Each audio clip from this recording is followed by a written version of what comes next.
1 Peter chapter 5 is the fifth and the last chapter of the First Epistle of Peter in the New Testament of the Christian Bible. The author identifies himself as Peter, an apostle of Jesus Christ, and the epistle is traditionally attributed to Peter the apostle. Text. Structure. Verse 1. The elders who are among you I exhort, I who am a fellow elder and a witness of the sufferings of Christ, and also a partaker of the glory that will be revealed. Verse 2. Shepherd the flock of God which is among you, serving as overseers, not by compulsion, but willingly. Verse 4. This is the encouraging motive and argument to engage the elders and pastors of churches to discharge their office faithfully, cheerfully, and in an humble manner. Christ may well be called the chief shepherd, since he is God's fellow, and in all respects equal with him, and is the shepherd and bishop of the souls of men.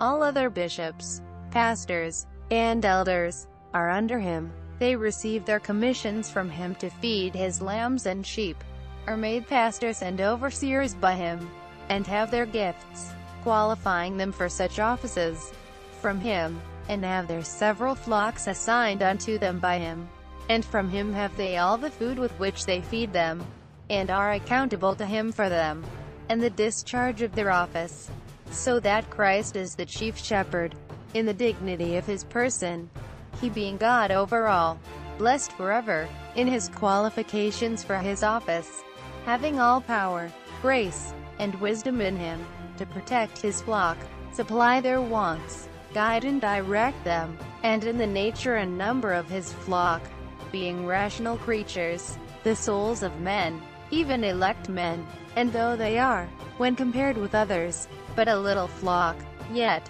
considered by themselves, are a great number, and especially the General Assembly will be, in comparison of the little bodies and societies of saints under pastors and teachers of Christ setting over them, with respect to whom, principally, he is called the chief shepherd. The allusion is to the principal shepherd, whose own the sheep were, or, however, had the principal charge of them, who used to have others under him, to do the several things relating to the flocks he directed, and were called little shepherds. So Aben Ezra says, in distinction from those crowns which were given to the conqueror in the Olympic Games, which were made of divers flowers, of the olive, wild olive, pine tree, and of parsley, and inserted in a branch of the wild olive tree. Verse 8. Be sober, be vigilant, because your adversary the devil walks about like a roaring lion, seeking whom he may devour. Verse 12. By Silvanus, our faithful brother as I consider him, I have written to you briefly, exhorting and testifying that this is the true grace of God in which you stand. Verse 13.